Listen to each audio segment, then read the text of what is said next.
Assalamualaikum warahmatullahi wabarakatuh.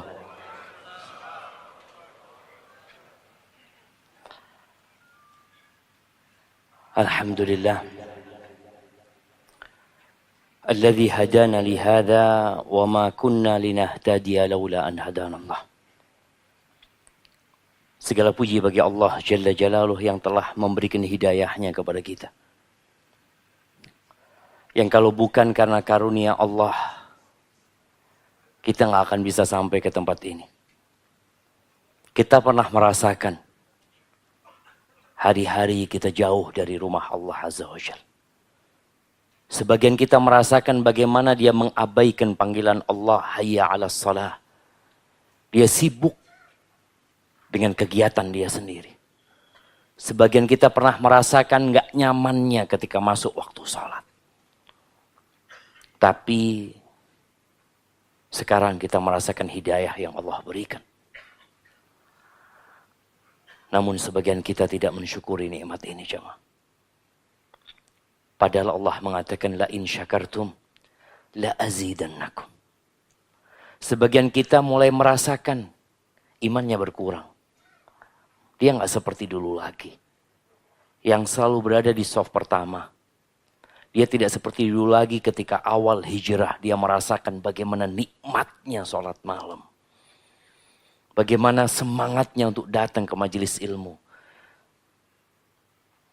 Tapi setelah berlalunya hari, berganti menjadi bulan. Bulan berganti menjadi tahun. Sehingga kita semakin lama mengenal agama ini dengan sebenarnya. Tapi ternyata semangat itu mulai kendur. Kekuatan kita semakin berkurang. Maka hendaklah kita mensyukuri nikmat yang Allah berikan dan senantiasa berdoa. Allahumma a'inni ala dzikrika wa syukrika wa husni ibadatik. Allahumma salli wa sallim ala abdika wa rasulika habibina wa sayyidina Muhammadin wa ala alihi wa ashabihi ajma'in. Ya Allah, semoga salawat dan salam, berkah dan nikmat senantiasa Engkau curahkan untuk hamba kekasih-Mu, untuk baginda Nabi kita Muhammad alaihi salatu wassalam, yang tidak pernah jenuh mengajarkan kebaikan kepada kita. Tidak lama hidup beliau.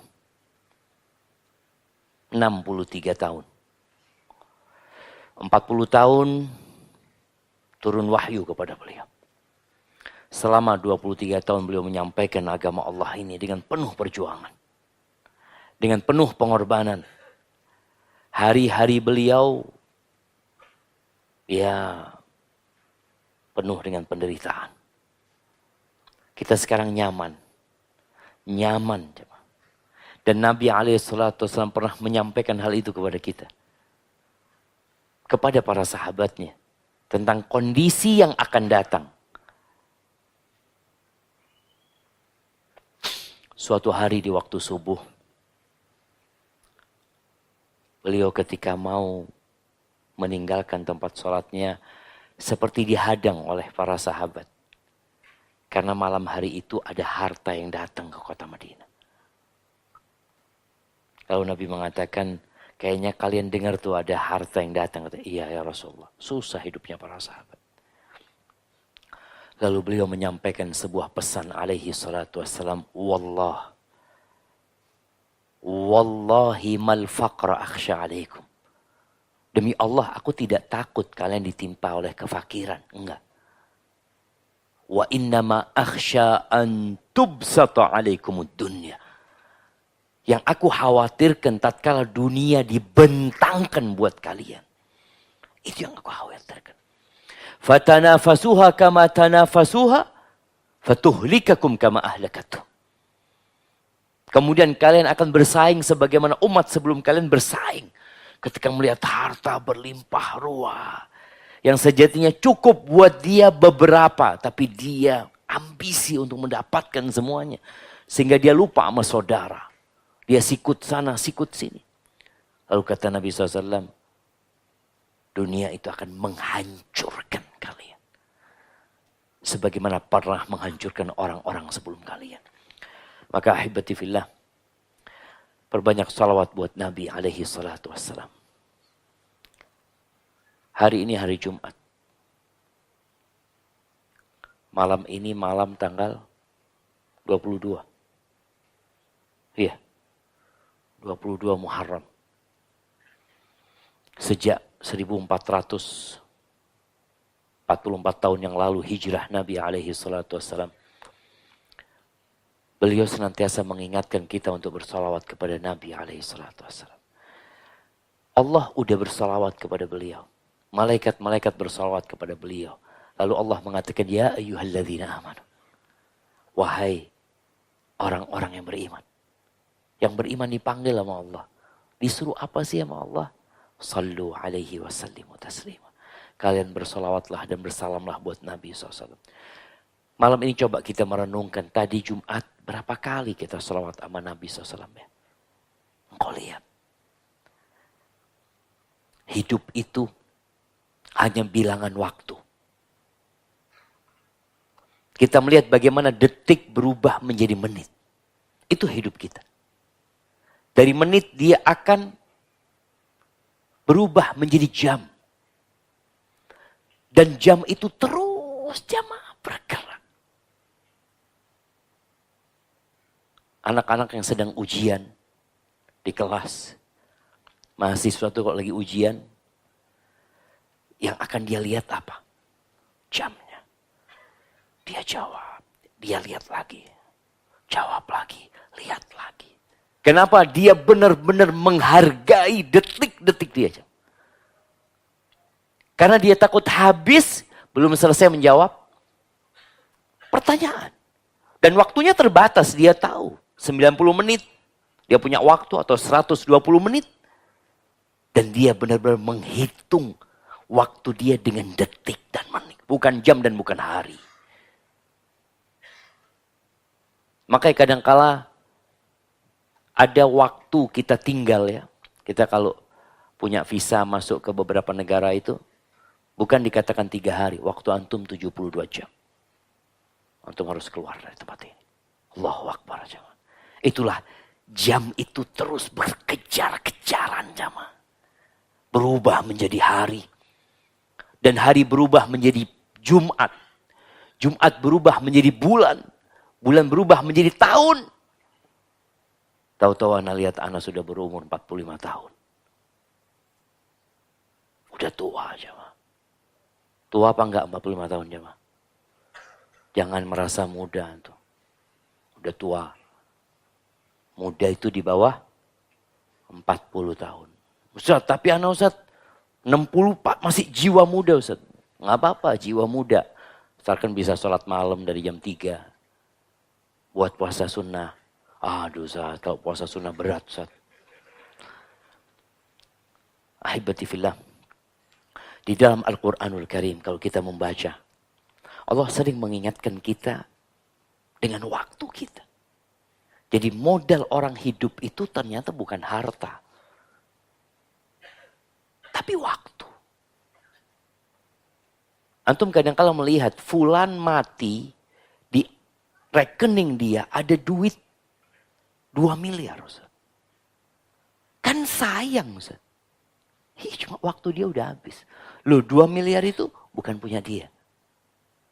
Memang punya ahli warisnya. Atau milik orang lain. Ketika kita berumur 120 hari. Ingat waktu umur 120 hari antum? Gak ingat, sama-sama gak ingat juga waktu itu. Tapi Nabi ngasih tahu kita jamaah, kita pernah berumur 120 hari itu didatengin sama malaikat. Lalu malaikat itu diperintahkan untuk mencatat. Ditiupkan ruh, kemudian dicatat. Apa yang dicatat? Siapa yang tahu? Angkat tangan dan kasih hadiah. Apa yang dicatat? Ajalnya. Apa ajal itu maksudnya? Waktu dia. Nah. Rizkinya. Masya Allah. Baik buruknya. Kasih hadiah. Bukan jodohnya. Barakallahu fikum. Nah, jodoh itu masuk dalam kategori rizki. Rizki. Jadi yang dicatat itu Pertama ajalnya, kedua rizkinya. Kenapa dua hal ini bersamaan? Karena orang ini tidak akan habis ajalnya kecuali dia sudah menikmati semua rizkinya. Udah selesai, udah habis rizki dia. Maka ajal dan rizki itu jalan bersama. Jangan takut antum gak bisa makan. Kenapa? Kalau antum gak bisa makan berarti waktunya antum mati. Udah selesai habis rizki anak. Makanya kadang-kadang orang ini kaya raya. Dia bisa makan, bukan bisa makan. Dia bisa beli restoran Padang. Dia bisa beli itu. Tapi karena waktu dia habis, gak bisa dia makan satu butir beras, gak bisa. Udah gak ada, waktumu udah habis, game over katanya orang. Kemudian yang dicatat juga, syaqiyun au sa'id. Dia baik atau buruk, semua udah dicatat. Makanya Allah ingatkan kita kalau bicara dengan waktu ini jamaah, subhanallah. Kalau kita baca wal asri, kita akan ingat dengan waktu asar. Wal asri itu bisa bermakna demi masa atau demi waktu asar. Karena ada wal fajri, demi waktu fajar. Kita lihat tadi fajar, tahu-tahu asar, tahu-tahu maghrib udah jamaah. Terus waktu itu berjalan. Allah bersumpah dengan wadduha. Fajar, duha, asar. Allah bersumpah dengan wallaili idza yaghsha. Wallail, demi waktu malam. Kenapa? Supaya manusia ingat bahwasanya perubahan yang terjadi ini mendekatkan kita kepada ajal kita. Semua ada waktunya. Allah Azza wa Jalla berfirman di surat Fatir ayat 13. Kata Allah, yulijul layla fin nahar. Yulijul layla fin nahar. Allah memasukkan malam ke siang. Kita lihat ya, habis sholat subuh. Di Jember itu, kita punya masjid belum jadi. Jadi kalau habis sholat subuh, kalau anak jadi imam, anak ngeliat itu. Dari gelap, kemudian merah, kemudian terang. Ya Allah, siapa yang memasukkan ini jamaah? Malam yang gelap gulita, perlahan-lahan dia berubah menjadi terang benderang dan hilang itu malam. Berada di tempat yang lain. Wa yulijun nahara fil lail. Dan kita tadi masih terang benderang. Anak datang ke sini masih terang. Perlahan-lahan menjadi gelap gulita. Siapa yang melakukan itu? Allah Azza wa Jalla. Wa sakhkhara asy-syamsa wal qamar. Allah yang mengatur pergerakan mentari dan bulan. Sekarang ini NASA lebih canggih lagi jemaah. Mungkinkah NASA itu menahan pergerakan rembulan? Atau matahari? Kalau bisa besok terbitnya matahari jam 7 ya. Kita atur gimana? Enggak ada. Mereka tidak punya kekuatan sama sekali untuk itu. Yang mereka ketahui, mereka ada di sini dan ada yang mengatur kehidupan mereka. Alam semesta ini diurus dan diatur. Bukan oleh manusia. Lalu Allah mengatakan, kullun yajri li ajalin musamma. Semua bergerak dengan waktu yang terbatas. Suatu saat matahari itu akan terbit dari barat. Allahu Akbar. Ketika tidak bermanfaat lagi iman seseorang. Terus sekarang umur kita berapa? Ya lihat, semua orang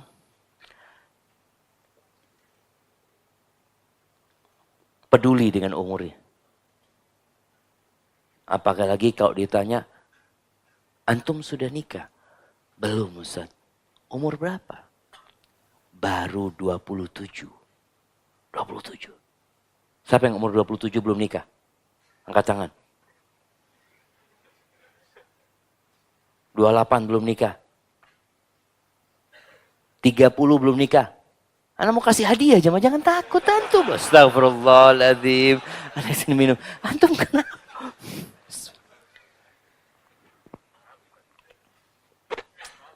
Hah?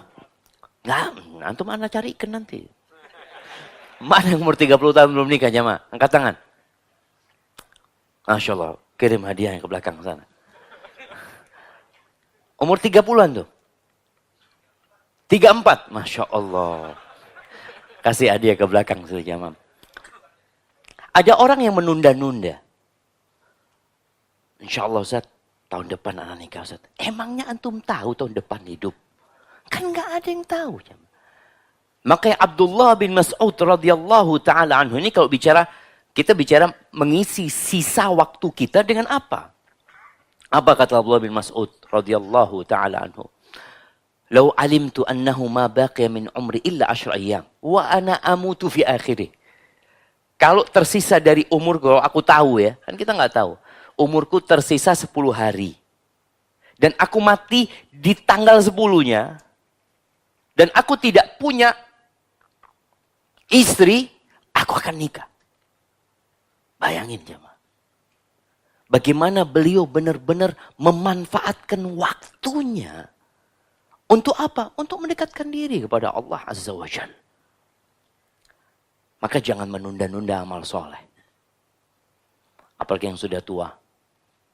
Yang punya masa muda yang penuh dengan kemaksiatan.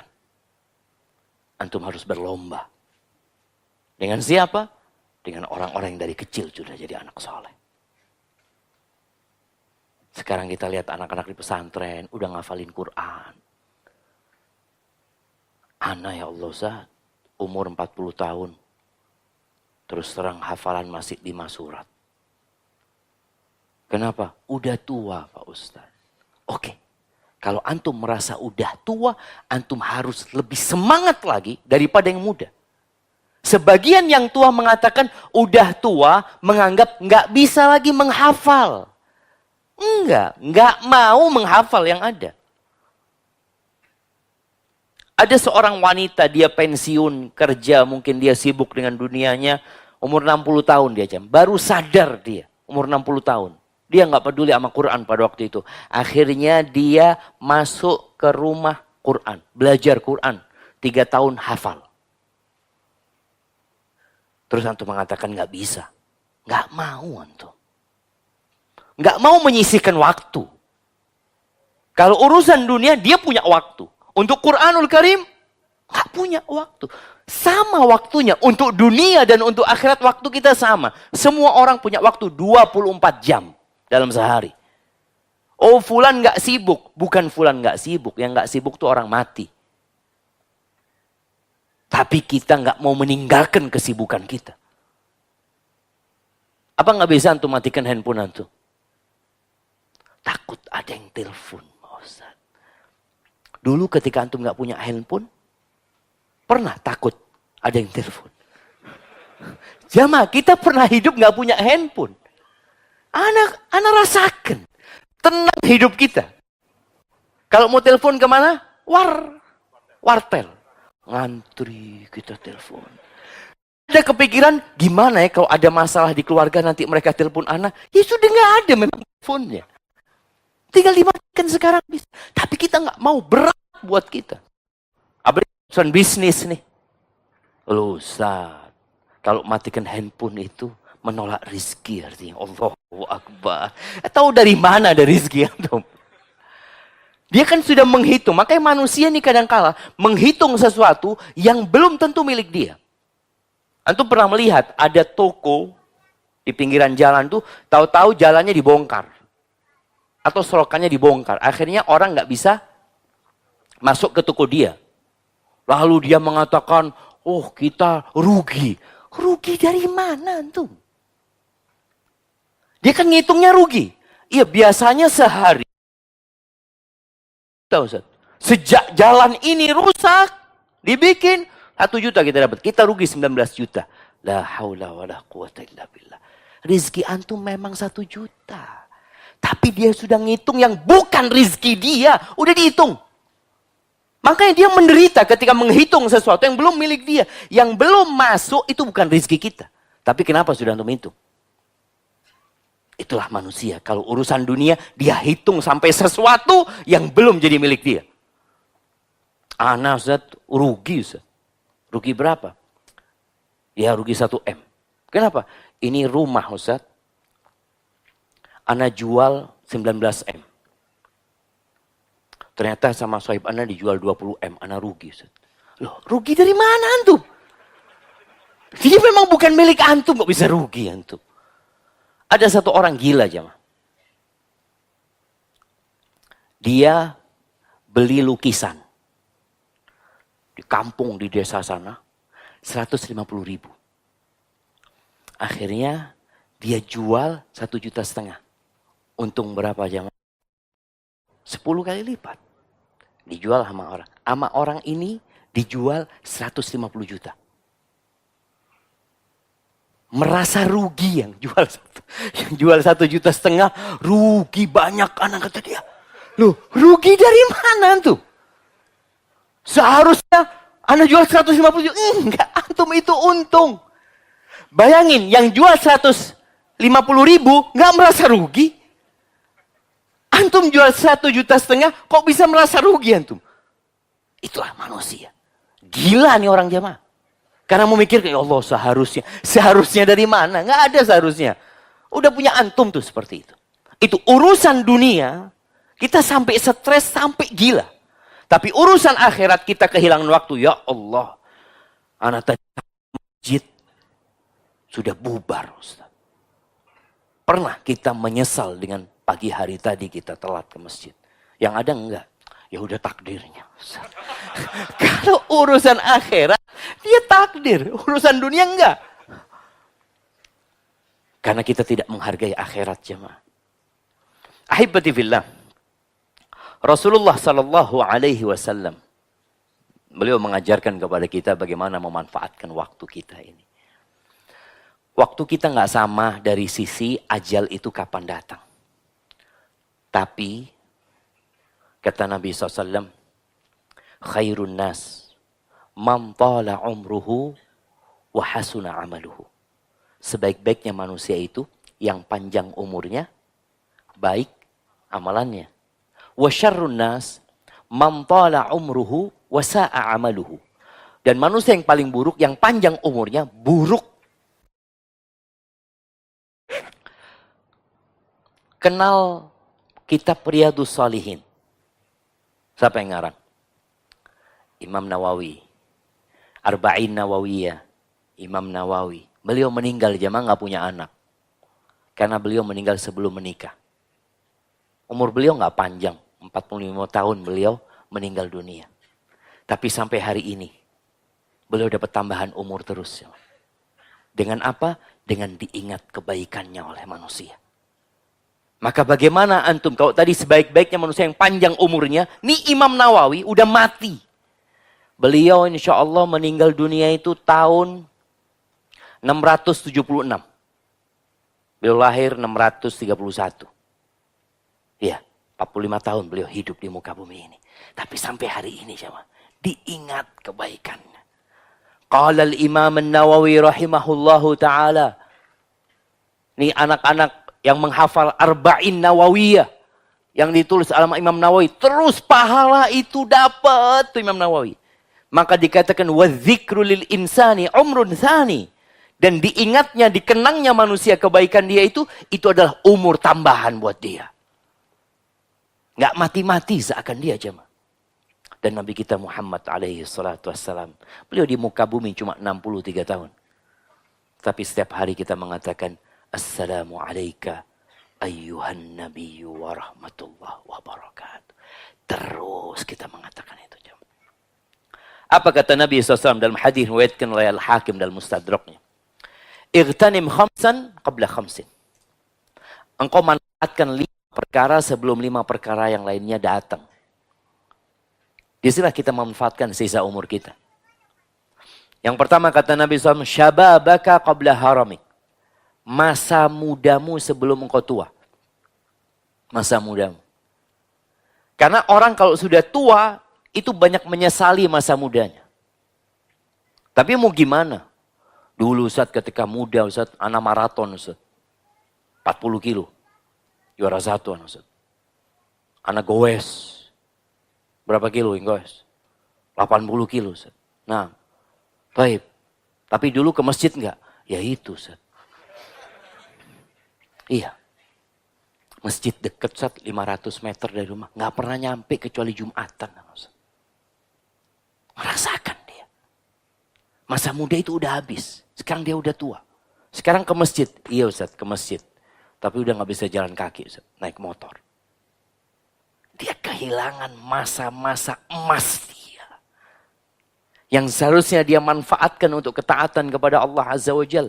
Dan kalau dia manfaatkan masa muda yang masih muda ini, manfaatkan ketaatan kepada Allah Azza wa Jal. Nanti engkau tua renta dan tidak mampu mengamalkan yang dulu pernah engkau amalkan. Karena engkau sakit, lemah, engkau tetap dapat pahalanya. Ada orang tua yang nggak bisa ke masjid lagi. Nggak bisa ke masjid, Ustaz. Sudah. Jalan dikit, ngos-ngosan, Ustaz. Tapi ketika muda dia sering ke masjid, dicatat tuh sama malaikat. Duduk di rumahnya dicatat ke masjid. Manfaat seumur kita yang ada ini. Syababaka qabla haramik. Masa mudamu sebelum engkau tua. Anak muda ini Masya Allah jemaah. Main bola, main futsal berapa menit? 25 kali 2. Kalau main bola lapangan besar, 45 menit. Masya Allah. Sholat malam, 5 menit. 5 menit. Iya Ustaz, daripada nggak sholat. Allahu Akbar. Jadi memang pikirannya duniawi banget dia jemaah. Manfaatkan seharusnya.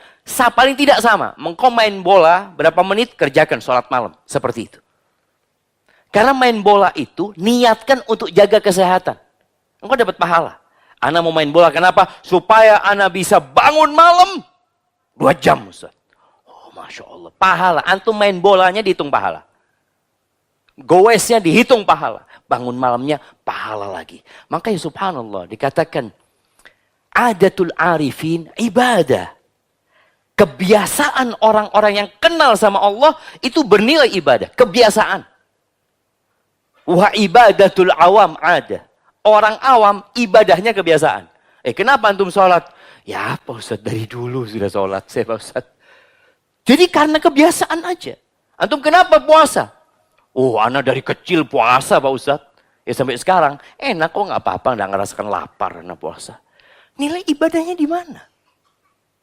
Tapi orang yang arif billah, tidurnya ibadah, makannya ibadah, larinya ibadah, olahraganya ibadah, jualannya ibadah.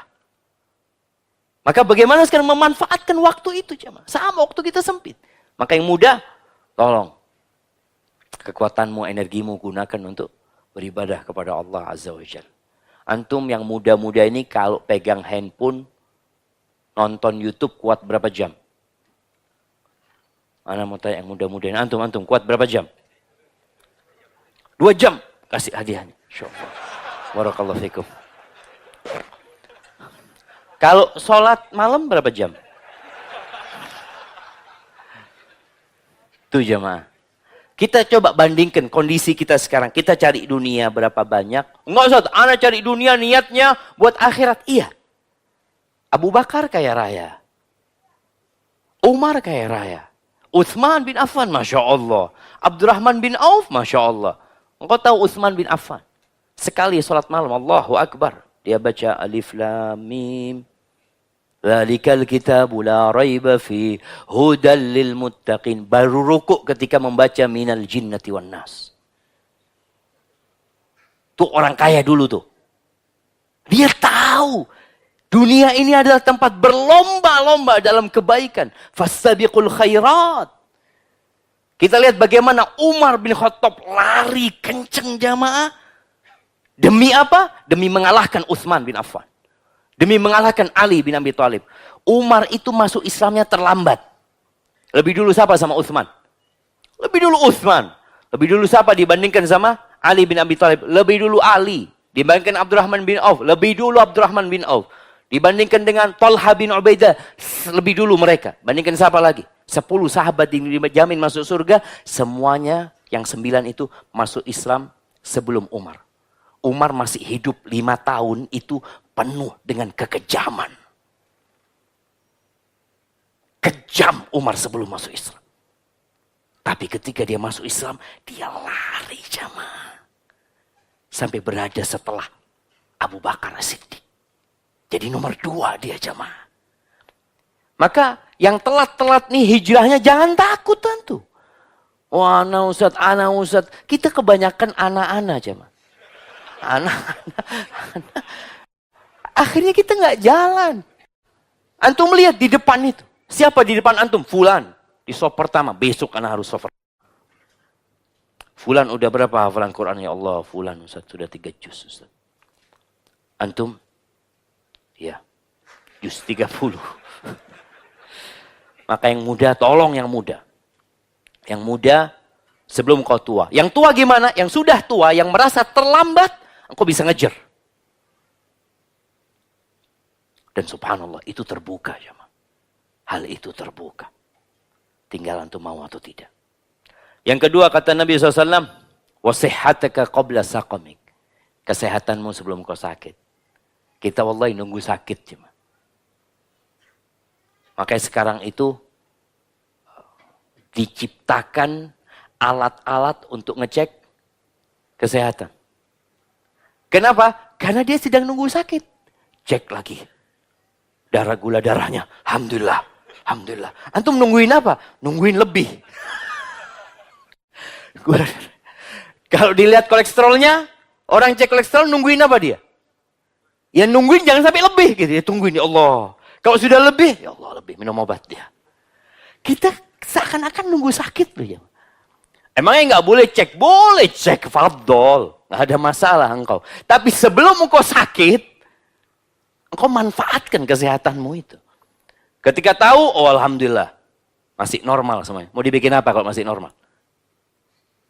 Gunakan untuk ketaatan kepada Allah Azza wa Jalla. Laksanakan kebaikan-kebaikan. Semua kebaikan. Yang paling ringan, zikrullah. La ilaha illallah. Berapa menit? Berapa menit? 5 menit. Kasih hadiahnya. Antum nanti belajar ngitung lagi sih mas. Astagfirullah. La ilaha illallah berapa detik jemaah? 3 detik ya mungkin. 3 detik jemaah. Bayangkan dalam 1 menit berapa kali antum bisa mengatakan la ilaha illallah. Afdalu dzikr. Afdalu ma qultuhu ana wan nabiyyuna min qabli. La ilaha illallah wahdahu la syarika lah. Lahul mulku wa lahul hamdu wa huwa ala kulli syai'in qadir. Baca zikir petang jemaah. Butuh berapa menit gitu ya? 15, 20 menit. Tapi kadangkala kita, ya Allah, belum selesai tadi.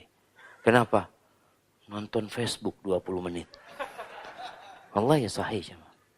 Kita banyak digodain. Maka tolong, kata Nabi, engkau sehat sebelum engkau sakit. Kalau sakit, ya Allah jemaah. Ada orang kepingin sujud. Ya Allah Ustaz, anak kepingin sujud Ustaz. Nggak bisa.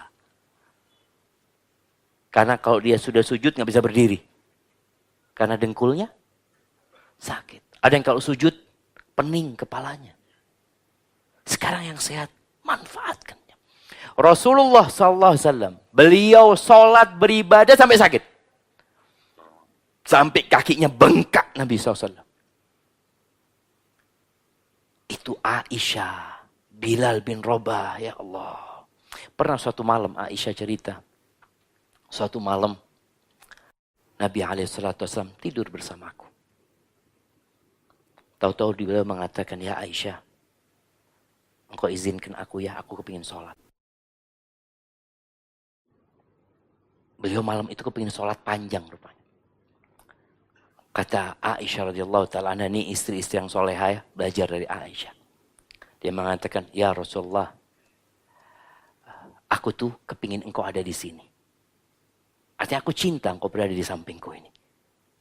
Tapi yang kau cintai lebih aku cintai. Fadhal engkau mau sholat. Sholat Nabi SAW. Sholat lagi. Sholat lagi. Nabi menangis jemaah. Sampai air matanya membasahi jenggotnya. Jenggotnya sudah basah ya. Dengan air mata itu. Tanah yang di depan Nabi SAW. Rumah Nabi itu nggak ada keramiknya. Rumah Nabi itu nggak ada karpetnya, nggak ada permadaninya. Tanah. Rumah Rasulullah SAW. Sampai mati. Alaihi salatu wassalam. Sampai basah itu. Sampai subuh Nabi nangis. Bilal ketika subuh memanggil Nabi untuk sholat ya. Mengingatkan Nabi untuk sholat. Dilihat sama Bilal, ya Allah kok sampai kayak gini Nabi SAW ya.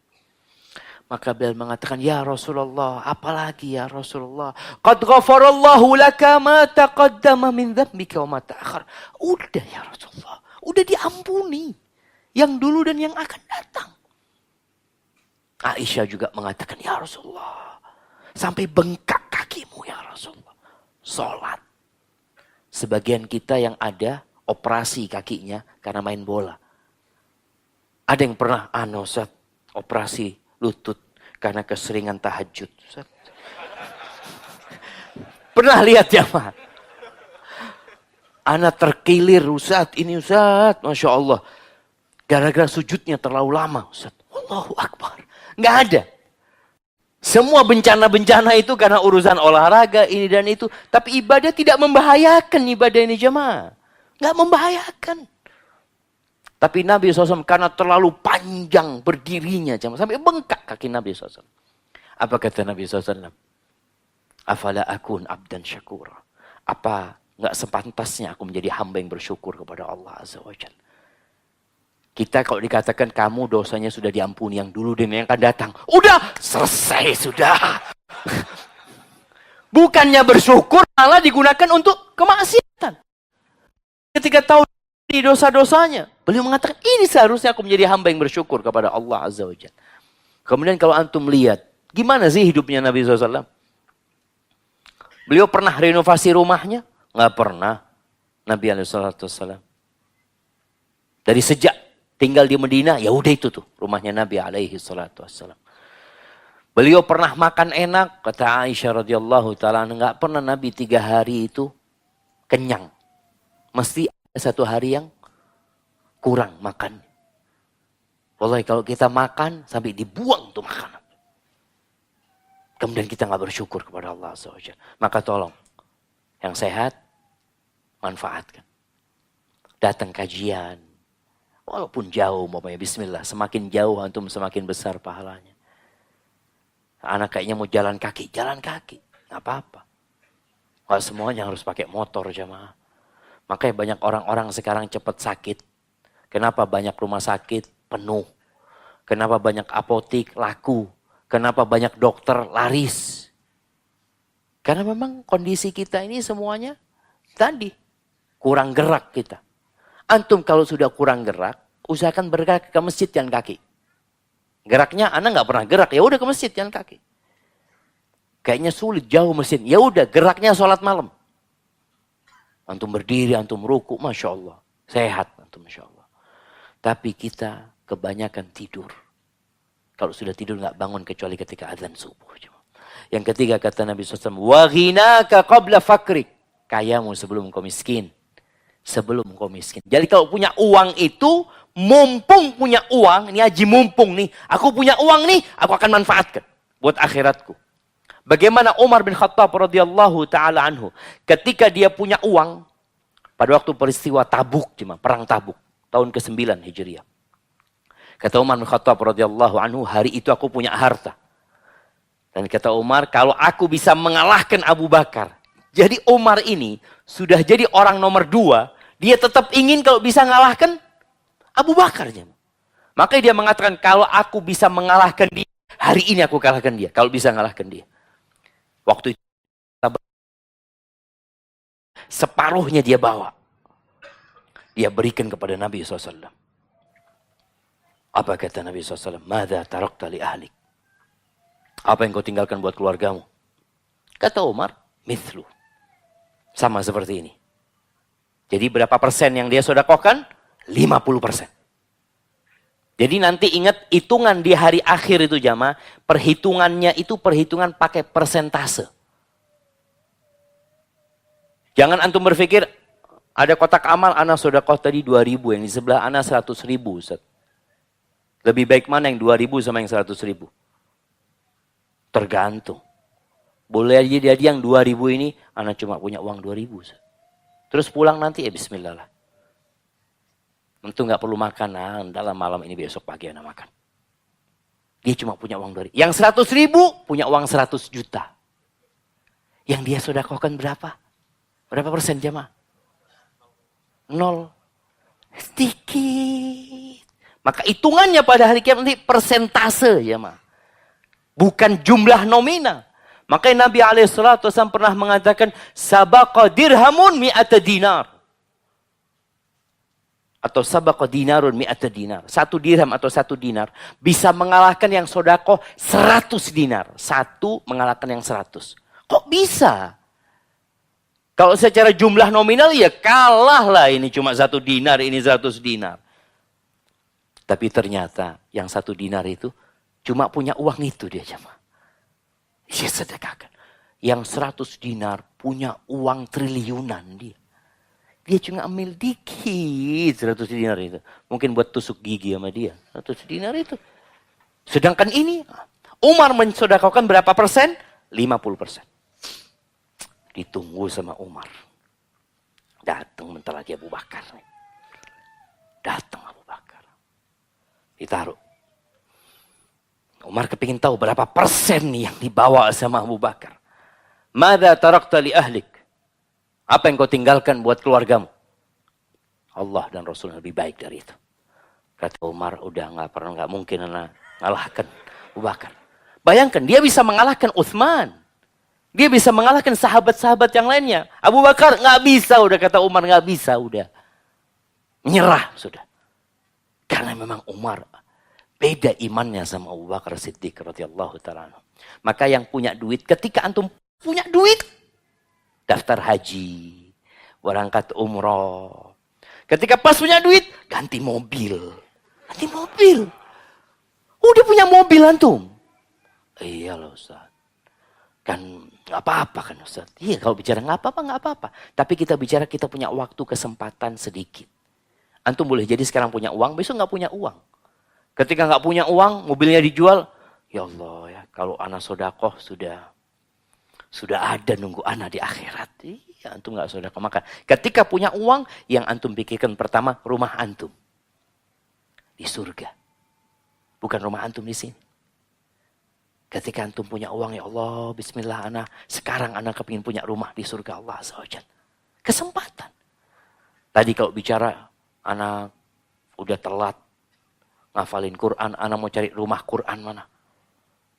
Anak mau cari 1 santri, anak mau bayarin 1 tahun dia sudah, anak punya uang. Nih 1 tahun anak bayarin sekolahnya dia. Semoga jadi pahala buat anak. Sebelum uang itu habis nih uang jemaah. Kalau tidak buat kebaikan, buat keburukan. Atau akan berpindah kepada orang lain. Makanya ada anak-anak, Masya Allah, anak-anak ini yang gembira ketika bapaknya mati.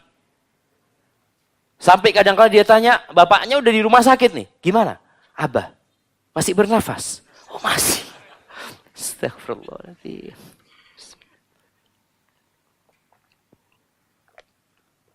Alhamdulillah. Ditunggu mati bapaknya. Bapaknya mati. Setelah sepekan 2 pekan kumpul keluarga. Gimana nih yuk bismillah.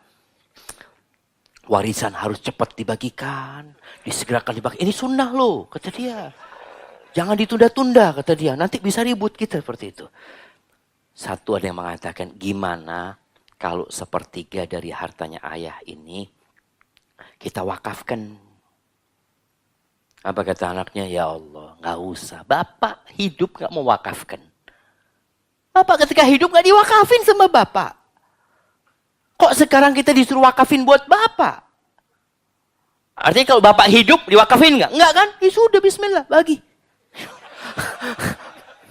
Hati-hati kita punya anak kayak gitu jamaah. Makanya sebelum mati tulis wasiat sekarang nih. Antum tulis wasiat. 1/3 hartaku wakaf. Jadi ketika anak bapaknya mati, aduh kurang 1/3. Nggak bisa berbuat apa-apa tuh anak. Tapi ini kesempatan buat kita. Allah kasih kesempatan. Kita masih diperbolehkan bersodakoh ketika kita mati. Dengan cara apa? Wasiat. Sebelum datang kematian. Karena banyak anak-anak ini, bapaknya capek ngumpulin itu harta. Ketika meninggal dunia, anaknya nggak peduli sama bapaknya di kuburan. Maka kita kesempatan. Antum masih hidup, masih sehat, itu kalau punya harta. Antum punya motor satu, wasiat. Betul, jadi yang wasiat ini yang punya harta lebih. Karena Nabi SAW ketika saat bin Abi Waqqas sakit, dia mau wasiatkan semua hartanya. Nggak boleh sama Nabi SAW, diperbolehkan cuma sepertiga. Lalu Nabi mengatakan kepada Sa'ad, innaka antadhara warathataka aghniya khairun min antadharahum alatan yatakaffafunan nas. Engkau meninggalkan anak keturunanmu dalam kondisi mampu, cukup, itu lebih baik daripada engkau tinggalkan mereka fakir, akhirnya dia minta-minta sama orang. Jadi kalau harta antum sedikit, ya nggak usah diwasiatkan. Kesian anak-anak. Hartanya bapak berapa? Alhamdulillah Ustaz, bapak ninggalin uang 30 juta, bas 30 juta. Sepertiganya wakaf Ustaz. Wasiat kata dia, tinggal 20 juta. Berapa anak-anak? Alhamdulillah kita bertujuh Ustaz. 27 bagi 7 berapaan jemaah? Maka yang dianjurkan wasiat itu yang punya harta, intaraka khairan al-wasiyah. Intaraka khair, kalau meninggalkan harta, sebagian ulama atau Ibnu Abbas mengatakan, ya paling enggak punya 60 dinar. Itu paling 60 dinar itu 6 kali 4 berapa? 20, 240 juta. Kira-kira seperti itulah. Nah, taib. Kemudian makanya sebelum kau miskin, ini kesempatan. Kau punya harta, bagikan. Ya enggak apa-apa, antum manfaatkan. Sebagian antum manfaatkan. Ingat kisah orang yang sampai didengar suara dari awan? Ingat enggak? Ingat. Siapa yang ingat anak saya dia? Nah, gimana ceritanya? Kebunnya dia. Subhanallah, ada suara yang mengatakan iski hadiqata fulan. Nah, kirimkan apa? Sirami kebunnya fulan. Bayangin, yaitu awan disuruh nyirami kebunnya fulan. Tahu-tahu awan itu berangkat ke bebatuan, nurunkan airnya di batu-batu itu jemaah. Ini nggak ada kebun ini, kata dia. Ternyata air semuanya itu ngumpul di satu jalurnya air. Jadi air itu nggak terserap oleh tanah jemaah. Terus kumpul. Diikutin sama di jalurnya air ini, ternyata sampai ke sebuah kebun. Di kebun itu, kebunnya nggak kehujanan jemaah. Airnya nyampe ke tempat dia. Dia atur jalurnya air, ada orang. Kemudian orang ini ngomong, Assalamualaikum. Waalaikumsalam, kata dia. Engkau namanya siapa, kata dia. Fulan, kata dia. Ada bang kau tanya namaku, kata dia. Iya, aku dengar namamu disebut di awan yang airnya sampai ke kebunmu. Kata dia. Aku mau tanya apa yang kau lakukan. Kata orang ini karena engkau sudah ngomong gitu. Dia mengatakan kebunku ini hasilnya aku bagi 3.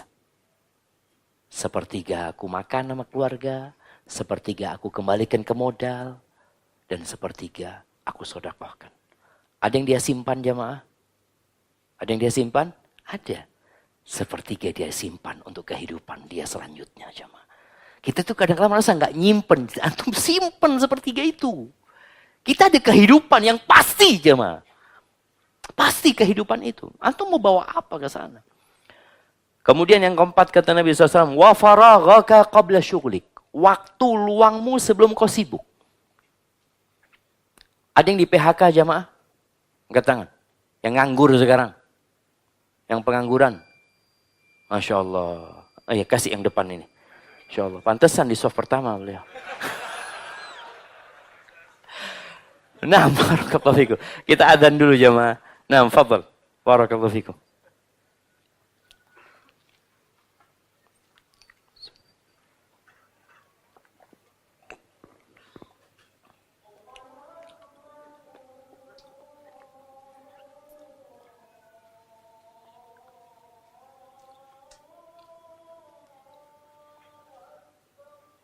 Allahu Akbar, Allahu Akbar.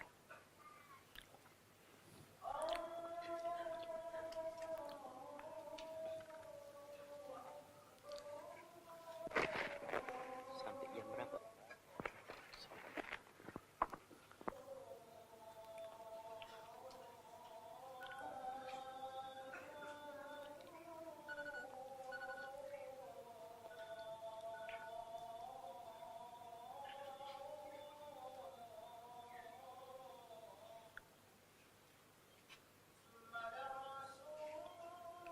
Ya Allah.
La haula wala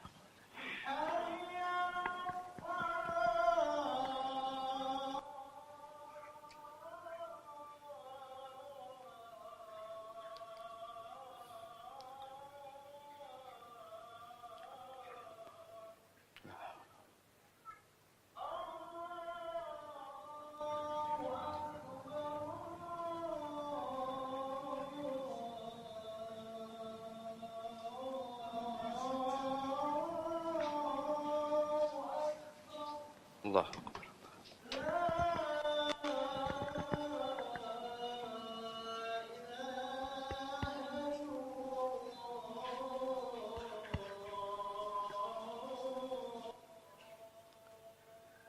La ilaha illallah.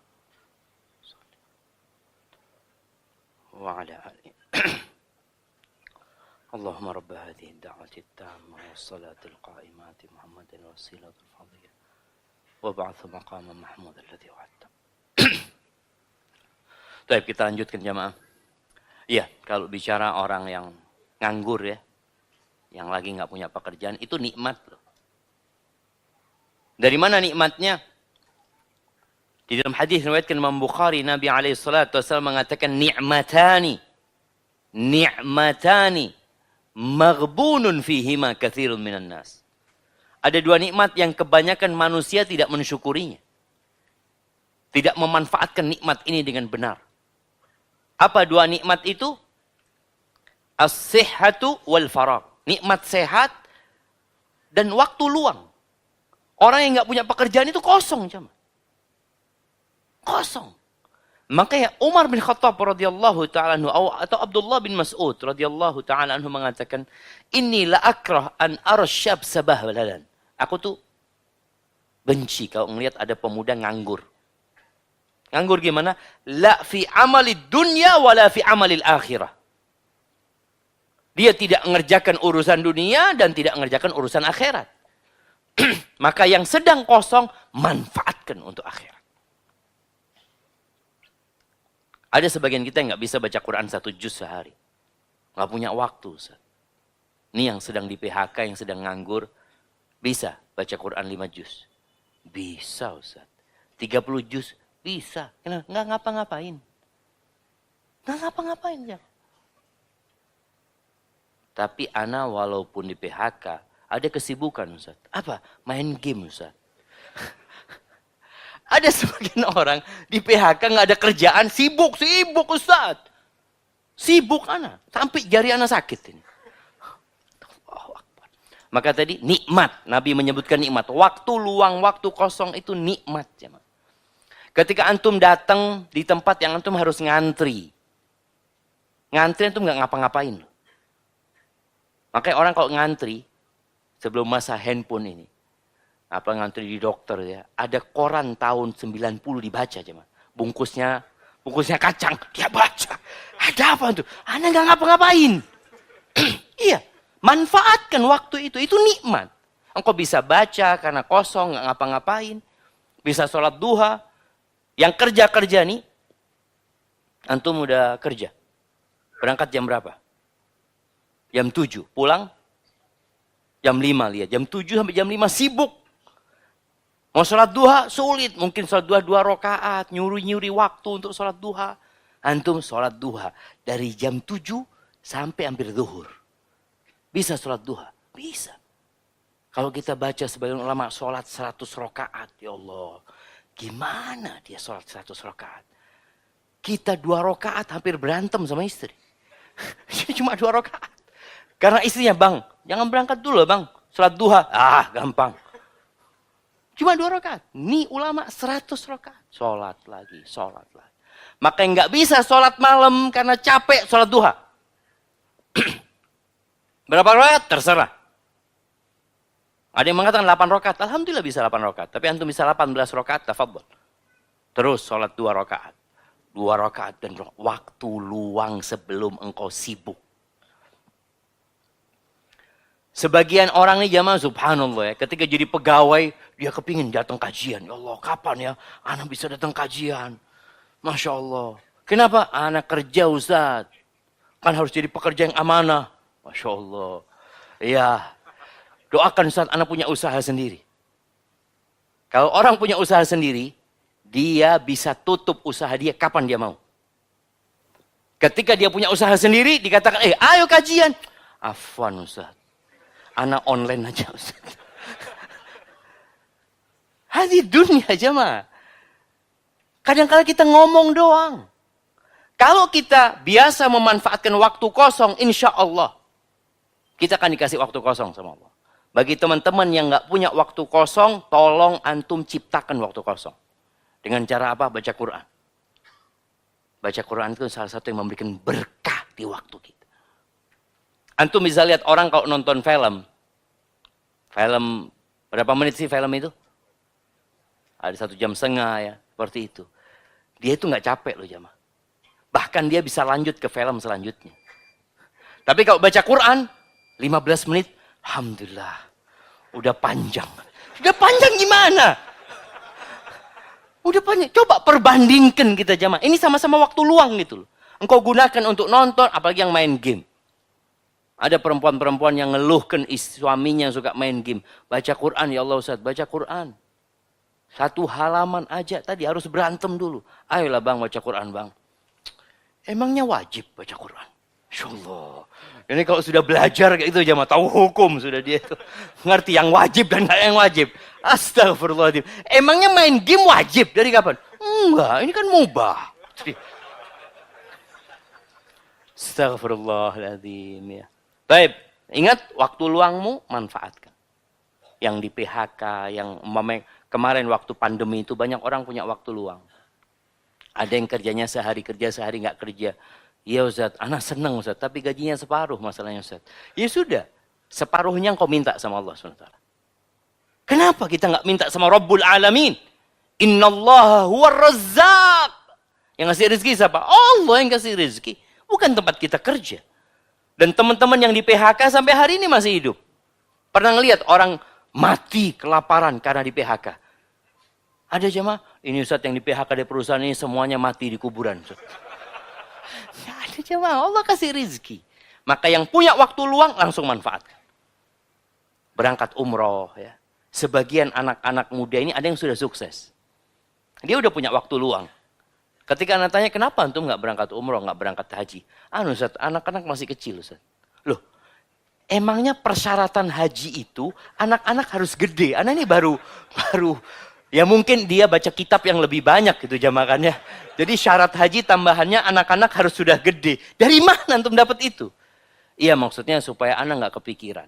Oh, kalau antum bisnis ke luar negeri, ya nggak kepikiran Ustaz. Tapi kalau haji itu harus ikhlas Ustaz. Ya sudah. Kadang-kala Ustaz tuh kalah aja. Makanya Imam Syafi'i itu.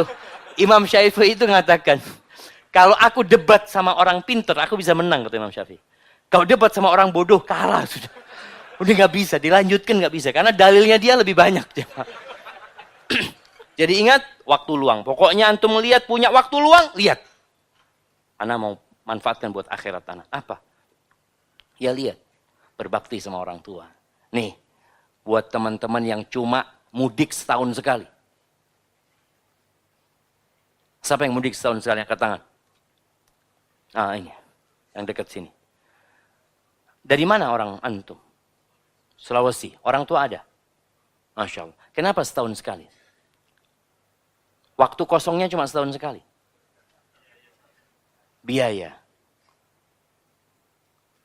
Masa nggak ada biaya? Menghemat gitu kan? Barakallah, kasih hadiah beliau. Jamaah yang ingin hemat biaya hidupnya, antum pulang. Berbakti sama orang tua. Kita selama ini berpikir rizki itu dengan bekerja doang. Padahal kata Nabi SAW, man ahabba ayyub satalahu fi rizki. Yang ingin rizkinya dibentangkan sama Allah. Yang ingin umurnya ditambah sama Allah Azza wa Jalla. Ngapain? Kerja yang keras. Falyasil rahimah. Silaturahim kau. Engkau berbakti sama orang tuamu.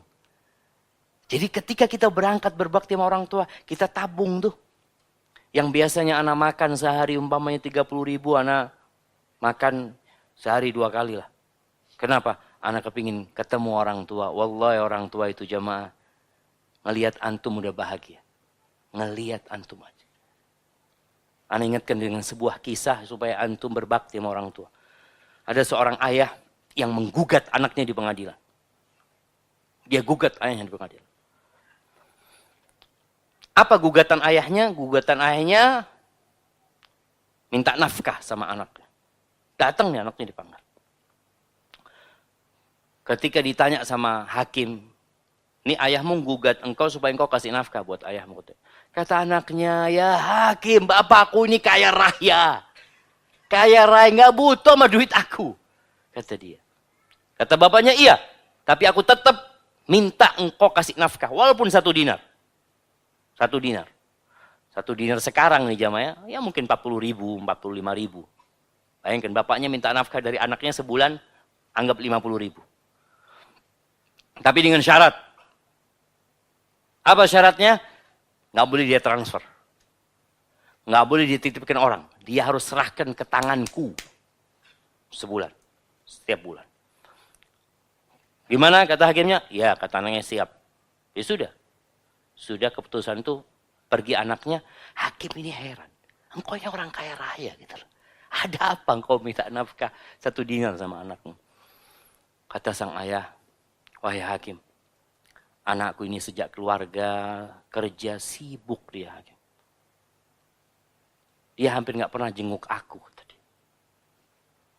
Maka aku ridho dia menjenguk. Aku ingin ngelihat wajah dia sebulan sekali. Maka yang aku syaratkan nggak boleh dia kasihkan lewat orang lain. Aku ridho ngelihat wajah dia. Sekali aja dia serahkan itu uang. Kemudian mau pergi, fadl sudah dia pergi. Hakimnya marah. Jemaah. Kenapa engkau nggak ngomong dari awal? Kalau engkau ngomong, aku penjarakan anakmu itu tadi. Apa kata bapaknya? Loh, kalau engkau penjarakan, aku yang sakit. Aku yang sakit. Enggak, sudah. Aku ridho melihat anakku sebulan sekali. Bayangin jemaah. Jadi cinta orang tua sama anak itu nggak dibikin-bikin. Tapi kita cinta sama orang tua itu harus kita bangun itu cinta. Harus dibangun. Kalau nggak kita lupa sama orang tua kita. Lupa, kita sibuk jemaah. Kita mengatakan, aduh nggak ada biaya, ini, itu. Antum ganti handphone. Mungkin ini, itu. Makan yang enak-enak. Enggak. Antum ingat orang tua itu kepingin ngelihat antum. Maka tolong, antum yang punya waktu, ya usahakan. Kalau nggak punya waktu, dibikin itu waktu. Emangnya kita punya waktu setahun sekali mudik? Enggak jemaah. Kita punya banyak waktu. Boleh jadi antum ketemu orang tua 1 jam. Oleh anda ingat dengan seorang, ini orang Masya Allah, orang ini kaya raya jemaah. Dia cerita sama anak, waktu anak naik pesawat di Jember itu, dia datang, orang ini sudah tua, dia cium tangan anak tarik katanya. Kata dia, Ustadz kata dia, anak ini tinggal di Jakarta, ibu anak di Jember Ustadz. Ibu anak sudah 70 tahun, anak ajak ke Jakarta nggak mau. Sejak anak melihat kajian Ustadz, anak sebulan 2 kali pulang sekarang. Anak datang ketemu ibu, ngobrol sama ibu, sudah selesai, besoknya anak pulang. Dan kata dia hartanya nggak berkurang. Antum jangan berpikir hitung-hitungan, ya Allah 1 juta, 2 juta. Allah akan kasih lebih buat antum. Cuma yang jadi masalah itu percaya apa enggak. Sebagian susah untuk berbakti sama orang tuanya gara-gara anak dan istrinya. Antum sampaikan kepada istri antum dan anak-anak. Jangan takut, uang yang Abah keluarkan ini kembali kepada kalian semuanya. Akan diperluas rezekinya. Yang kelima kata Nabi SAW, wa hayataka qabla mautik. Hidupmu sebelum kau mati. Nih. Hidupmu sebelum engkau mati. Wallahi jamaah, kalau kematian itu datang, ada banyak yang diinginkan manusia. Ketika Allah Azza wa Jalla mengatakan, ya ayyuhalladzina amanu. Di akhir surat Al-Munafiqun. Ya ayyuhalladzina amanu la tulhikum amwalukum wala auladukum an dzikrillah. Wa may yaf'al dzalika fa ulaika humul khasirun. Kata Allah, wahai orang-orang yang beriman, jangan sampai harta dan anak kalian membuat kalian lalai dari mengingat Allah Azza wa Jalla. Yang ada di benaknya harta, yang ada di benaknya anak-anaknya. Kerja keras buat siapa? Ya buat anak-anak. Berapa anakmu? 2. Engkau nggak usah capek-capek kalau cuma 2. Kalau berpikir buat anak. Berapa sih yang dibutuhkan anakmu? Ya mungkin dia sampai bisa kerja, mungkin dia butuh 1 anak, butuh 5 M. Engkau sudah punya harta? Ya 200 M. Selesai sudah. Simpen buat anaknya nih. Sisanya cari buat akhirat. Jangan sampai harta dan anak membuat kalian lupa dari mengingat Allah Azza wa Jalla. Yang melakukan itu rugi. Lalu kata Allah, wa anfiqu. Kata Allah, infakkan. Yang mana yang mau diinfakkan? Mimma razaqnakum. Dari apa yang kami kasih kepadamu. Supaya kita sadar yang kita infakkan itu bukan milik kita sebenarnya. Milik siapa? Ya milik Allah. Makanya Allah katakan, mimma razaqnakum. Dari apa yang kami rizkikan kepada kalian. Supaya orang sadar, tuh uang dari Allah. Dan Allah nyuruh kasihkan ke orang lain. Wallahi jamaah, kalau kita berpikir seperti itu, mudah kita bersedekah.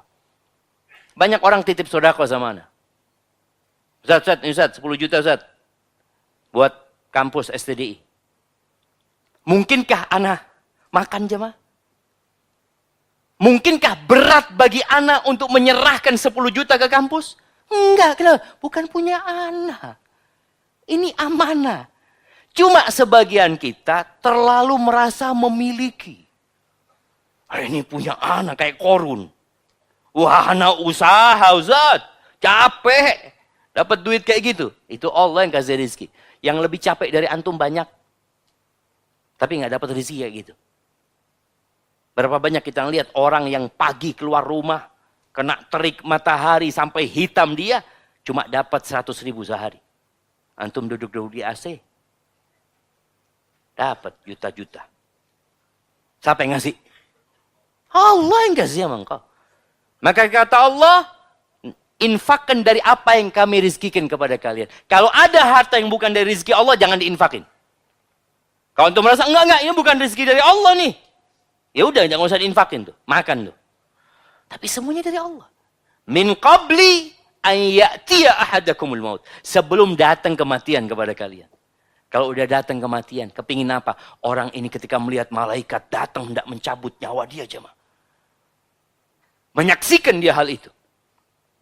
Apa kata min qabli an ya'tiya ahadakumul maut fayaqul Rabbi, Rabbi. Dia mengatakan Rabbi, Tuhanku, wahai Rabbku. Laula akhartani ila ajalin qarib. Ya Allah, kalau engkau tunda umurku sedikit, dikit saja. Mau ngapain dia? Fa asaddaq wa akun minas shalihin. Aku akan sedekah. Kenapa dia enggak mau datang kajian? Ketika dia mau mati, Allah, aku kepingin datang kajian ya Allah. Aku kepingin sholat, kepingin haji, enggak. Dia cuma kepingin sedekah. Kenapa? Siapa yang mau jawab? Sebelah sini belum ada yang jawab dari tadi. Nah.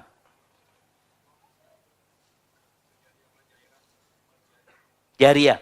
Kasih hadiahnya. Karena sedekah bisa menjadi amal jariah. Baik. Bisa? Bisa mewasiatkan kepada orang lain. Masih ada hadiahnya? Habis itu. Habis nanti ya. Antum datang lagi, Panitia, minta sama panitia nanti. Baik. Tapi anak nggak enak jamaah, anak kasih antum cincin anak udah. Kasih kepada beliau jamaah. Barakallahu fikum. Baik. Enggak mahal cincinnya jamaah. Anak juga dikasih orang masalahnya. Barakallahu fikum. Iya. Karena sodakoh ini amalan yang tidak butuh waktu panjang. Nggak butuh waktu panjang. Antum perlu ngomong sodakoh itu berapa detik sih? Tadi dikatakan bisa wasiat. Dia mengatakan mobil itu kirim ke Yayasan Yatim Piatu. Berapa menit dia ngomong jamaah? Dikit. Dia mengatakan kepada anak, sepertiga harta abah wakafkan ya. Bisa dia ngomong gitu jamaah. Tapi kalau sholat, dia harus sambil wudhu dulu. Berat bagi dia. Maka yang dia inginkan, sodakoh. Maka nih, yang punya kelebihan harta tadi, usahakan sodakoh. Yang nggak punya kelebihan harta, yang kau sodakoh. Dengan apa? Dengan tenagamu, dengan kekuatanmu, membantu orang lain. Itu banyak amal soleh di sana. Jadi intinya, di sisa umur ini, manfaatkan untuk beramal soleh. Apa saja. Dan amalan yang paling mudah, zikrullah. Ingat sama Allah. Ketika antum waktu luang, sudah manfaatkan. Baca subhanallah, walhamdulillah, baca la ilaha illallah, baca al-fatihah, baca qul huwallahu ahad. Baca apa saja yang bisa antum baca. Barakallahu fikum, di sini ada beberapa pertanyaan yang sudah masuk. Assalamualaikum Ustaz. Waalaikumsalam warahmatullahi wabarakatuh. Mohon doa dan nasihatnya. Baru berapa bulan ini saya berhijrah. Dan alhamdulillah mendapatkan hidayah sunnah. Tapi terkadang saya merasa gelisah dan takut dengan dosa-dosa saya.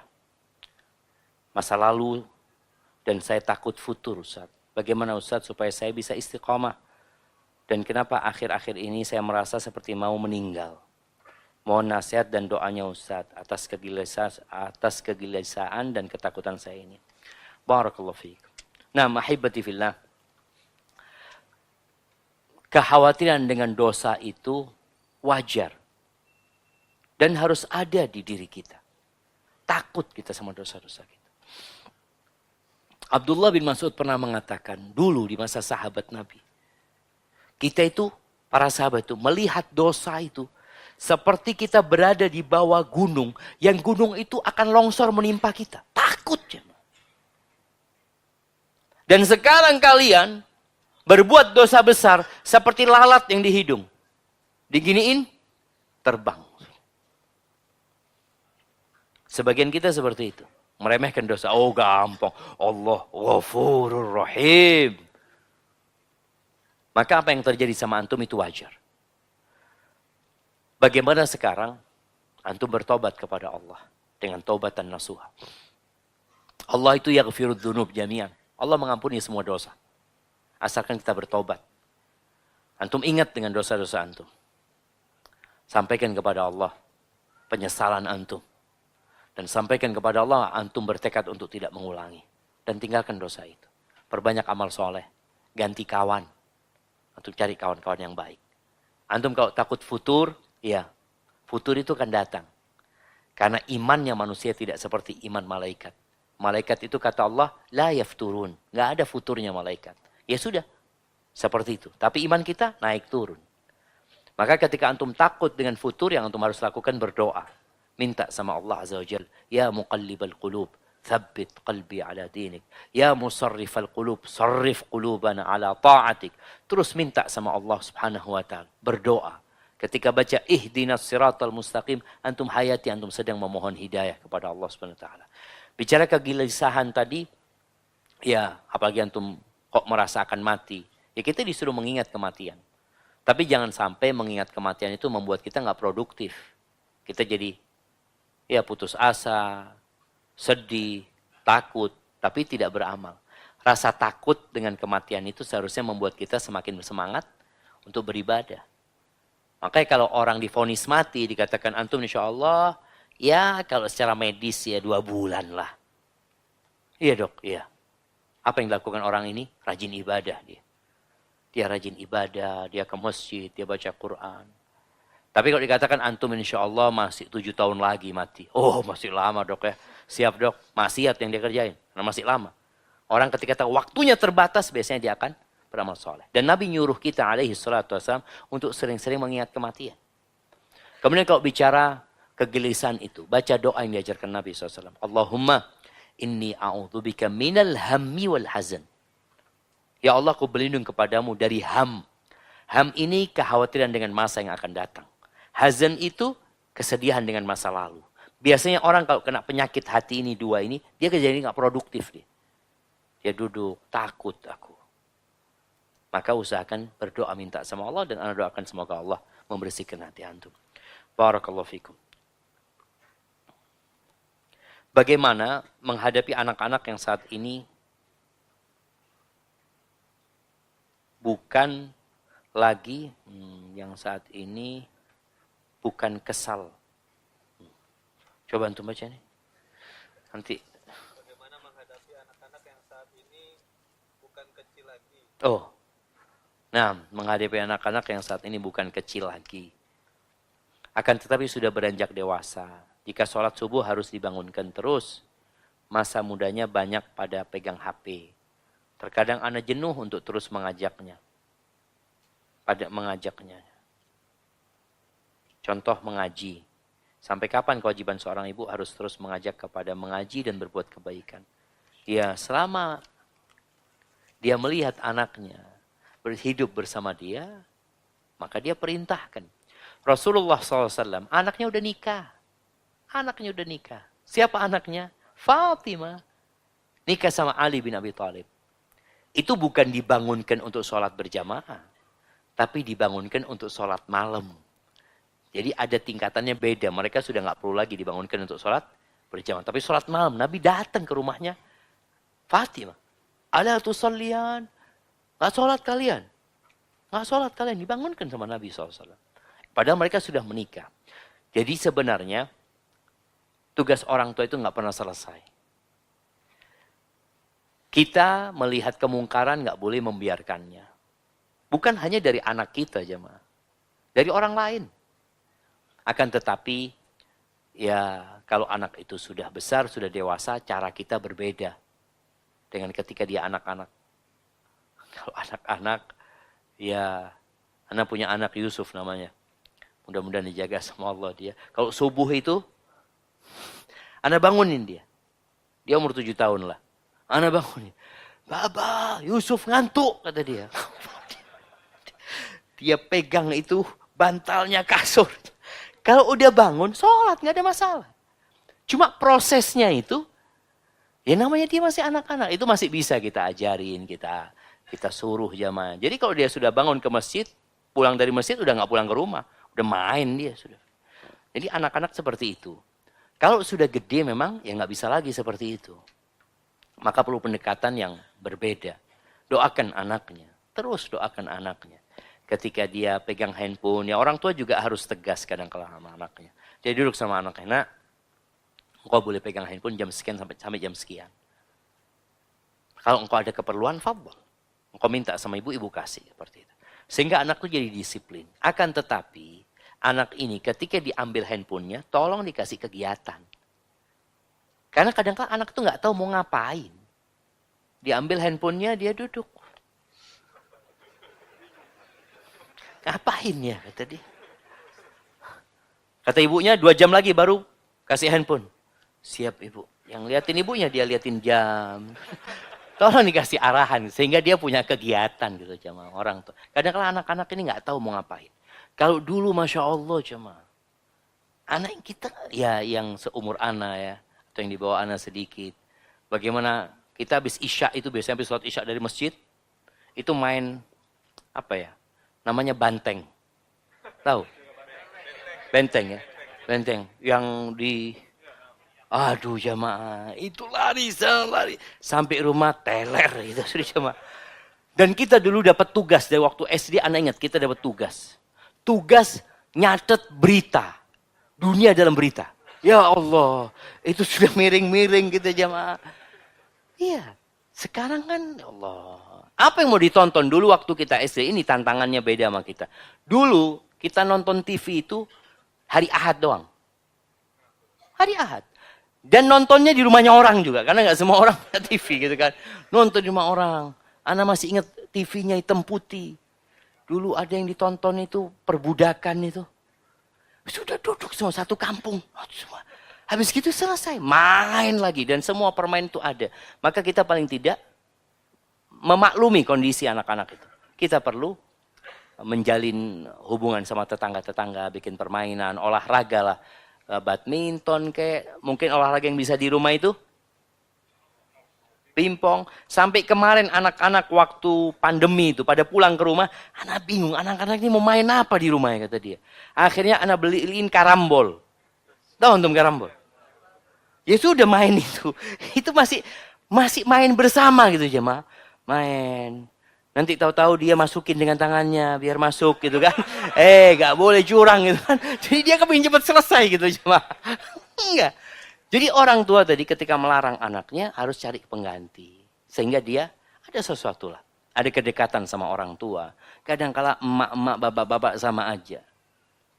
Di ruang tamu bareng sama anaknya semua pegang handphone. Bapaknya pegang handphone, emaknya pegang handphone, pembantunya pegang handphone. Astagfirullahaladzim. Dalam sisa umur ana, sekarang usia 55 mungkin. Anak akhwat, seorang janda masih bisakah mendapatkan jodoh untuk menghabiskan masa tua ana Ustaz? Ana ingin sekali bersama-sama mencari ilmu. Apakah ini sudah takdir Allah, ana harus menjanda sampai akhir hayat? Tolong beri sarannya Ustaz. Syukron. Ahibati fillah. Dulu hampir nggak ada janda yang nganggur. Di masa Nabi SAW itu meninggal dinikahin sama sahabat ya. Tapi memang janda ini sulit untuk menjadi istri pertama. Biasanya mereka jadi istri kedua, ketiga, keempat ya. Seperti itu. Sedangkan sekarang yang mau nikah dua ini, itu mikirnya bertahun-tahun. Betul, kadang-kadang dia juga anak sampai mau mati Ustaz belum nikah lagi Ustaz seperti itu. Jadi memang kondisinya jemaah tidak mendukung hal itu. Dan semoga ke depannya, anak lihat insya Allah akan ada perubahan yang baik ya. Dulu orang itu anaknya banyak-banyak. Generasi bapak anak itu satu saudara 9, 11, anak punya ibu 7. Kemudian turun. Jadi 2 anak cukup. KB. KB itu sempat berhasil jemaah. Jadi sampai di mana-mana orang itu anaknya 2 aja. Padahal nggak masalah. Pemerintah itu bukan melarang kita punya anak lebih dari 2. Nggak ada. Pemerintah menganjurkan aja. Berarti nggak ada larangan. Antum silakan mau punya anak 20 ya. Seperti itu. Antum jangan ketawa jemaah. Sahih loh. Antum niatkan anak kepingin punya anak 20. Caranya gimana? Biar Allah lah yang menakdirkan. Anak pokoknya punya niat, insya Allah anak jalanin. Sekarang alhamdulillah berubah lagi kan? Sudah mulai banyak lagi tuh. Ini yang punya anak berapa antum? 7. Anak kemarin ketemu subhanallah jamaah. Sama-sama satu kerabat masih. Di bawah anak umurnya. Anak tanya berapa anak antum? Alhamdulillah Ustaz, 7 Ustaz. Masya Allah. Anak kalah sama antum. Masya Allah. Seperti itu artinya sudah mulai. Dan masa itu juga, kakek-kakek kita itu nikah 2, 3, 4 itu biasa. Kemudian setelah masuk teknologi, kan dianggap orang nikah lebih dari 1. Istri kedua itu dianggap apa? Pelakor jemaah. Dan masyarakat memandang dia buruk. Memandang dia buruk. Dan ketika ada seorang yang suaminya nikah lagi, itu sekampung takziah. Ya Allah, kesian ya. Yang sabar ya, Masya Allah. Mudah-mudahan suami anak gak kayak suami anti. Jadi dia itu tersiksa aja mah. Tersiksa. Ketemu kawannya lagi, ini itu. Ditanya lagi, gimana suami anti? Ya gitulah, ya Allah memang gitulah. Laki-laki itu, na'udzubillah udah. Apalagi dia ngomong, mudah-mudahan si perempuan yang dipoligami ini ngomong, ya Allah, nah mudah-mudahan nah, kok nggak dipoligami, cukup emak yang rasakan, udah. Jadi ketakutan terus ya mah. Padahal di masa Nabi SAW nggak ada yang ribut. Kenapa nggak ada yang ribut? Karena semua pada poligami. Dan itu akan kembali lagi ketika orang pada belajar dan pada ngerti. Dan tentunya dengan syarat-syarat yang dipenuhi ya. Jadi intinya buat akhwat yang umur tadi dikatakan 55 tahun, dia janda, nggak ada yang mau nikahin dia. Apakah mungkin datang jodohnya? Mungkin. Mungkin. Ada orang umur 80 tahun jemaah. Enggak, dia pada waktu itu 70, hampir 80 tahun lah. Ketika istrinya meninggal dunia, dia itu kayak orang nunggu mati. Ya. Kayak orang nunggu mati. Sampai kemana-mana digonceng sama anaknya. Akhirnya sama anaknya dikawinkan. Sama janda umur, nggak tahu umur 60 tahun lah. 50 lebih lah. Janda itu. Ketika dinikahkan jamaah, Masya Allah, naik sepeda dia jamaah. Goes. Ada semangat hidup jamaah. Kalau sendirian, nggak ada temennya. Tapi insya Allah, jadi masih ada harapan, jangan takut. Tetap berdoa memohon sama Allah ya. Semoga Ustaz dan kaum muslimin selalu dalam lindungan Allah. Amin. Mohon pencerahannya agar kita bisa zuhud dunia. Iya, kalau bicara zuhud dunia, kita harus tahu dunia ini seperti apa. Kenali dunia. Makanya ketika antum berangkat ke toko emas, dikatakan ini emas 24 karat, ini emas cuma lapisan. Antum zuhud nggak sama yang lapisan ini? Lapisan? Aduh enggak lah, nggak mau lah. Mau yang asli. Begitu pula antara dunia dan akhirat. Cuma kadang-kala kita menganggap dunia ini emas 24 karat. Enggak. Kita juga nggak lama hidup di dunia. Kita ini berpikir bekerja seakan-akan kita hidup selama-lamanya. Enggak. Nggak ada selama-lamanya kita hidup di sini. Maka kalau bicara zuhud itu, artinya adalah tarku ma la yanfa' fil akhirah. Engkau tinggalkan segala sesuatu yang tidak bermanfaat buat akhiratmu. Tinggalkan. Bermanfaat, lakukan. Ustaz, anak kalau kaya Ustaz, anak bisa kasih santunan. Oh, lakukan. Fadhol. Jadi manfaat. Jadi namanya zuhud itu adalah meninggalkan sesuatu yang tidak berguna buat akhirat kita. Caranya gimana? Ya kita perlu mengenali dunia ini. Pak Ustaz, jika dulu kita menikah tidak sesuai dengan apa yang seharusnya Rasulullah SAW contohkan. Contohnya memilih istri karena kita cinta bukan karena Allah. Namun kini semua sudah terjadi dan sudah dikaruniai 2 anak. Anak-anak pun telat saya bimbing agama, karena saat itu saya pun hanya fokus kebutuhan dunia saja. Jika semua sudah terjadi, tapi saya mau tetap mempertahankan keluarga. Bagaimana memperbaiki itu semua? Dari kondisi yang lalai menuju rahmat Allah, dari keluarga yang kurang ilmu menuju ahli ilmu. Jazakumullah khairan. Ahibati fillah, buat yang salah pilih pasangan hidup, maka dia perlu mendesain ulang hidup dia. Rasulullah SAW pernah melakukan itu, jemaah. Subhanallah ya. Padahal bagaimana Nabi SAW menikahi perempuan-perempuan yang soleha. Tapi dalam perjalanan kan kadang-kala ada yang perlu diperbaikin. Nabi SAW pernah mendiamkan istrinya 1 bulan. 1 bulan, 9 istrinya ditinggal. Beliau tidur di kebun. Ada rumah di kebun itu, beliau tidur di sana. Sampai tersebar berita di kota Madinah bahwasanya Rasulullah SAW menceraikan istri-istrinya. Isu itu tersebar. Ketika ditanya oleh Umar bin Khattab, Nabi SAW enggak, aku enggak menceraikan istri-istriku. Kemudian turun firman Allah di surat Al-Ahzab ayat 28, 29 atau 27, 28. Nanti dilihat di sana. Itu dipanggil istri Nabi satu persatu. Ini ya bahasa orang-orang mungkin redesign hidup mereka. Nabi SAW mengatakan, membacakan ayat ini. Ya ayuhan Nabi, wahai Nabi, qul li azwajika. Katakan kepada istri-istrimu, in kuntunna turidna Allah wa rasulahu wad daral akhirah. Ya ayuhan Nabi, qul li azwajika in kuntunna turidna al hayatad dunya wa zinataha fata'alaina umatti'kunna wa usarrihkunna sarahan jamila. Wahai istri-istri, dipanggil satu persatu.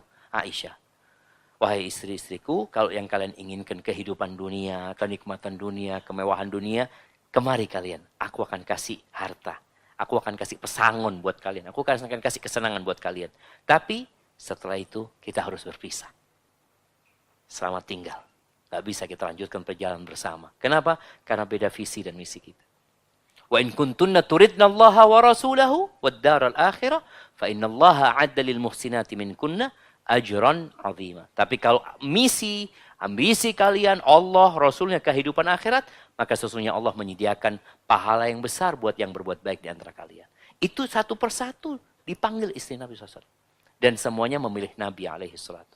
Maka kadang-kala kita perlu duduk sama istri kita. Gimana nih mau dibawa kemana kehidupan ini? Kadang-kala ada suami yang istrinya nggak mau sholat masih. Sulit diajak sholat. Karena memang dulu ketika menikah sama-sama nggak sholat gitu loh. Sekarang dia udah berubah, ya sudah bismillah. Tapi kadang-kala suami juga perlu perlahan-lahan ya. Perlahan-lahan ketika mentok, ya udah mau gimana lagi. Mungkin kita perlu memperbaiki hidup kita, keluarga kita, kadang-kala kita perlu ganti istri. Iya, betul jemaah. Ingat ceritanya Nabi Ibrahim. Nyuruh Nabi Ismail ganti istri. Ketika tahu istrinya nggak kona'ah, nggak nerima. Kata bapaknya engkau ganti istri. Ganti. Maka ibu-ibu supaya nggak diganti. Ya berusaha untuk lebih. Jamaah kayaknya Ana udah. Mohon maaf yang belum dibaca. Itu yang dapat Ana sampaikan. Kurang lebihnya mohon maaf yang benar dari Allah Azza wa Jalla. Yang satu bulaik. Sallallahu ala nabiyina Muhammadin wa ala alihi wasallam.